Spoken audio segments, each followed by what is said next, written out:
घरामध्ये सगळ्याच भाज्या थोड्या थोड्या शिल्लक होत्या, त्यामुळे आज मस्तपैकी व्हेज पुलाव बनवायचं असं ठरवलं. अशा पद्धतीने व्हेज पुलाव बनवला ना, इतका अप्रतिम होतो, सुगंधानेच कधी खायला बसतो असं होतं, इतका सुंदर होतो. एकदा तुम्ही पण अशा पद्धतीने मी सांगेल ना, त्या पद्धतीने व्हेज पुलाव एकदा बनवून बघा, खूपच टेस्टी होतो. कसा बनवायचा ते सांगते. माझ्याकडे एक बटाटा होता, थोडा फ्लॉवर होता, टोमॅटो, कांदे, नंतर गाजर, नंतर बीन्स आणि मटार हे सगळं होतं. तर ते थोडं थोडं मी सगळं घेतलं ह्याच्यामध्ये आणि लिंबू घेतलं आहे. लिंबू मला थोडासा लागणार आहे पिळायला, त्यामुळे लिंबू पण एक घेऊन ठेवलेला आहे. आता ह्याच्यासोबतच आपल्याला मिरची, आलं आणि लसूण पण लागणार आहे. तर लसूण मी फक्त एक 7 ते 8 पाकळ्या घेणार आहे. फार जास्त लसूण घ्यायचा नाही आहे, आपल्याला फक्त थोडासा फ्लेवर लागणार आहे लसणाचा. आता इथे मी पुलावाचा तांदूळ घेतलेला आहे, जो भात आपला एकदम असा चिकट होणार नाही असा तांदूळ घ्यायचा.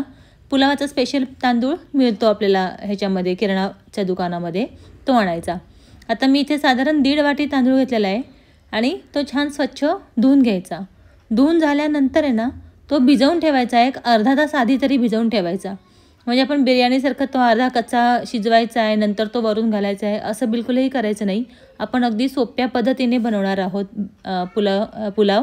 तर आता मी हा भिजवून ठेवलेला आहे. आता कांदा कसा चिरायचा आहे, तर कांदा आपल्याला उभा उभा चिरून घ्यायचा आहे. आपल्याला म्हणजे बारीक कट करायचा नाही आहे कांदा. पण कांदा चिरताना काय करायचं, ही कांद्याची जी वरची देठं असतात ना, ही काढून घ्यायची.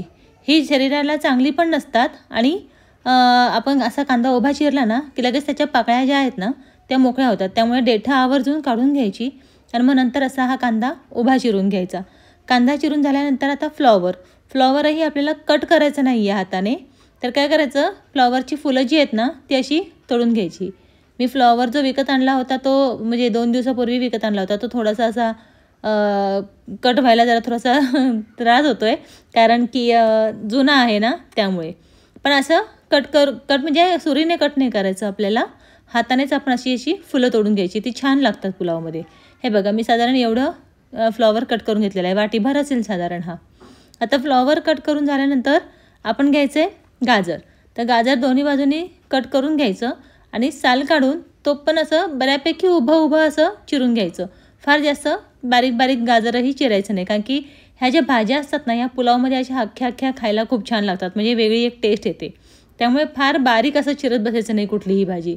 आता हे बघा, मी गाजराच्या पण अशा उभ्याच फोडी कट करून घेते. साधारण आपल्याला हे बघा अशा साईजच्या आपल्याला फोडी कट करून घ्यायच्या.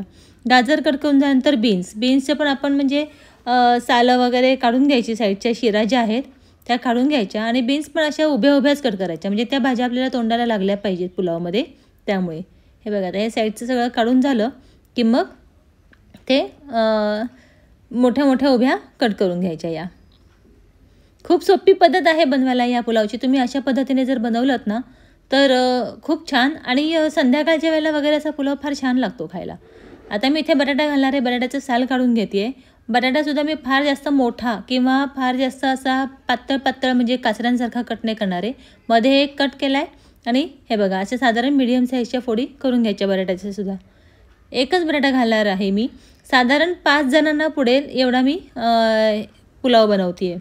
आता हे बटाटा चिरून झाल्यानंतर काय करायचं, आपल्याला पाण्यामध्ये घालावं लागणार आहे. त्यामुळे बटाटा, नंतर फ्लॉवर आणि आपल्या बीन्स ज्या आपण कट केलेल्या आहेत त्या पाण्यामध्ये स्वच्छ घालून घ्यायच्या, स्वच्छ धुवून घ्यायच्या, त्या पाण्यामध्ये घालून ठेवून देऊयात. आता आपण टोमॅटो चिरून घेऊयात. टोमॅटो पण आपल्याला लागणार आहे. तर साधारण मी 2 टोमॅटो घेतलेले होते, ते टोमॅटोसुद्धा मी इथे देठं काढून घ्यायची आणि मोठे टोमॅटोसुद्धा मी फार बारीक चिरणार नाही आहे, मोठाच चिरायचा. हे बघा अशा पद्धतीने मोठाच टोमॅटोसुद्धा चिरून घ्यायचा. तोही एका प्लेटमध्ये काढून घ्यायचा टोमॅटो चिरून झाल्यानंतर. आता लिंबू जे आपल्याला लागेल ना ते फार जास्त लागणार नाही आहे, त्यामुळे मी काय करते, वरून थोडंसं जेवढं लागणार आहे तेवढंच लिंबू कट करून घ्यायचं, म्हणजे बिया पण ह्याच्यामध्ये राहत नाहीत आणि जेवढं लागेल तेवढं लिंबू आपल्याला कट करून घेता येतं. आता काय करायचं, हे सगळं कटिंग करून झाल्यानंतर आपलं जे पाणी आपण एक अर्धा तास तरी लागतो आपल्याला भाज्या कट करायला, तर मग हे पाणी सगळं चाळणीतून निथळून घ्यायचं तांदळाचं आणि तांदूळ चाळणीमध्ये काढून ठेवायचा. तोपर्यंत आपण आता आपलं आलं, लसूण आणि मिरची जी आहे ती वाटून घेऊया. याच्यामध्ये थोडीशी कोथिंबीर घालायची आणि मिक्सरमधून बारीक करून घ्यायचं, म्हणजे झाली आपली पुलावाची सगळी तयारी कंप्लीट. आता आपण पुलावाला फोडणी देऊयात. इथे साधारण मी 3 ते 4 मोठे चमचे तेल घेते आहे. आता तेल घेतल्यानंतर याच्यामध्ये आपल्याला खडे मसाले घालायचे आहेत. खड्या मसाल्यांमध्ये इथे मी दोन छोटे तेजपत्ता घातलेले आहेत आणि एक छोटा दालचिनीचा तुकडा घातलेला आहे. तेजपत्ता मी कट करून घातलेला आहे आणि एक छोटासा दालचिनीचा तुकडा घातलेला आहे. तुम्हाला काळी मिरी आणि लवंग वगैरे घालायची असेल तर तुम्ही घालू शकता, पण ते काय होते एकदम दातात येताना एकदम तिखट लागतं, त्यामुळे मी शक्यतो टाळते ते घालायला. आता कांदा जो आपण उभा चिरून घेतला ना, हे बघा हातानेच असा जरा दाबून घेतला की व्यवस्थित अशा त्याच्या पाकळ्या वेगळ्या होतात. आता कांदा याच्यात घालून झाल्यानंतर छान असा परतून घ्यायचा गोल्डन ब्राऊन होईपर्यंत. तोपर्यंत एकीकडे काय करायचं, पाणीसुद्धा गरम करून ठेवायचं. आता आपण जेवढा तांदूळ घेतलेला आहे त्याच्या दुप्पट पाणी घ्यायचं. मी 1.5 वाटी तांदूळ घेतलेला आहे, तर मी इथे 3 वाट्या पाणी घेतलेलं आहे. आता एकीकडे कांदा आपण ब्राउनिश परतून झाला की मग ह्याच्यामध्ये काय करायचं, आपण जे वाटण तयार केलेलं आहे ना आलं लसूण आणि मिरचीचं, ते ह्याच्यामध्ये घालून घ्यायचं. आता मी सगळंच ह्याच्यामध्ये हे घालून घेते आहे. ह्याच्यामध्ये बिलकुलही पाणी घातलेलं नाही आहे वाटताना, त्याची पेस्ट तयार होते आणि मग त्याची फार अशी चांगली टेस्ट येत नाही. आता हे छान सगळं मिक्स करून छान परतून घ्यायचं व्यवस्थित. 1-2 मिनटं तरी आपल्याला छान असं कॉन्स्टंट परतून घ्यायचं. हे परतून झाल्यानंतर आहे ना, मग ह्याच्यावरती आपण टोमॅटो घालून घ्यायचा. आपल्या ज्या भाज्या आपण कट केलेल्या आहेत त्या सगळ्या ह्याच्यामध्ये घालून घ्यायच्या. आता टोमॅटो घालून झाल्यानंतर ह्याच्यामध्ये गाजर घालून घेऊयात. गाजरही आपण कट केलेले आहे. ह्या शिजाव्या लागतात ना भाज्या, त्यामुळे त्या आपण लगेचच घालून घ्यायच्या. नंतर आता आपण जे भिजवून ठेवलेलं आहे फ्लॉवर, बटाटा आणि बीन्स, त्याही ह्याच्यामध्ये घालून घ्यायच्या. तुमच्याकडे ज्या भाज्या अवेलेबल आहेत तुम्ही त्या सगळ्या ह्याच्यामध्ये घालू शकता. पुलाव फार सुंदर होतो. एकदा नक्की याप्रमाणे तुम्ही ट्राय करून बघा. आता हे घालून झाल्यानंतर वाटाणा घालून घ्यायचा. वाटाणासुद्धा खूप सुरेख लागतो बरं का पुलावमध्ये. नंतर मग छान असं परतून घ्यायचं. एकदा आपण तेल आणि त्याच्यामध्ये ठेचा घातलेला आहे ना, त्यामुळे या सगळ्या भाज्यांना ते सगळं लागलं पाहिजे. त्यामुळे व्यवस्थित 1-2 मिनटं छान असं परतून घ्यायचं. मीडियम गॅस ठेवायचा आणि कॉन्स्टंट हलवत असं परतून घ्यायचं व्यवस्थित. हे परतून झाल्यानंतर मग आपण जो भिजवलेला तांदूळ आहे ना तो घालायचा. म्हणजे जो आपण निथळत ठेवलेला तांदूळ होता तो ह्याच्यावरती घालून घ्यायचा. याला पकवायचं आहे किंवा हे करायचं आहे नाही का, शिजवून घ्यायचं आहे अर्धा तांदूळ वगैरे, असं काहीही करायचं नाही. डायरेक्ट तांदूळ ह्याच्यामध्ये घालून घ्यायचा. कारण की आपण गरम पाणी घालणार आहोत ना, तर तो छान असा त्याला सुट्टा होतो त्याच्यामुळे भात. आता तांदूळ घालून झाल्यानंतर पुन्हा एकदा छान सगळं मिक्स करून घ्यायचं. हे बघा व्यवस्थित असं सगळ्या भाज्यांमध्ये हा तांदूळ आपला मिक्स झाला पाहिजे. बनवायला खूप सोपी आहे पद्धत, तुम्ही बघू शकता. आता ह्याच्यावरती आपण हळद घालून घ्यायची. आता मसाले घालायचे राहिलेत आपले, त्यामुळे हळद घालून घ्यायची. थोडंसं तिखट घालून घ्यायचं. अर्धा चमचाच घातला आहे दोन्ही पण मी. आणि चांगला 1 चमचा भरून गरम मसाला घालून घ्यायचा. गरम मसाला फार महत्त्वाचा असतो, त्यामुळे गरम मसाला आठवणीने घालून घ्यायचा. आणि मग व्यवस्थित असं छान परतून घ्यायचं. गरम मसाला मी घरचा घातलेला आहे. तुम्ही जो वापरता तो गरम मसाला तुम्ही ह्याच्यामध्ये घालू शकता. छान परतून झालं सगळीकडे की मग गरम पाणी घालायचं. जे आपण साईडला गरम करत ठेवलं आहे ना ते पाणी, पण ते सगळं एकदम घालायचं नाही. आधी अर्धं पाणी ह्याच्यामध्ये घालून घ्यायचं व्यवस्थित.